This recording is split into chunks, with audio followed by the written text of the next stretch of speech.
السلام علیکم ناظرین. لو جی، پیٹرول کے بعد ڈیزل اور پیٹرول کے بعد ایک اور چیز مہنگی ہو گئی. ہمارے پاکستانیوں کے لیے خوشخبری ہیں کہ موبائل کارڈ 100 والے کارڈ میں پہلے کٹنگ ہوتی تھی 15 روپے کی، یعنی 85 روپے وہ آتے تھے اس میں. ابھی 100 والے کارڈ آپ لوڈ کریں گے تو آپ کی 100 والے کارڈ میں 28 روپے کٹنگ ہوگی، یعنی 72 روپے آپ کے 100 والے کارڈ میں بچیں گے.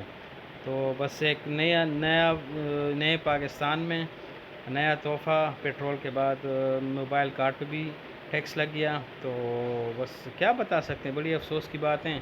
اور اگر آپ کو یقین نہ ہے تو میں آپ سے یہ ویڈیو شیئر کرتا ہوں، آپ دیکھ لیں، آپ کو یقین آ جائے گا کہ اس نئی حکومت نے ہمیں کیا دیا ہے. 100 روپے کے موبائل کارڈ پر 27 روپے 23 پیسے ٹیکس لگے گا.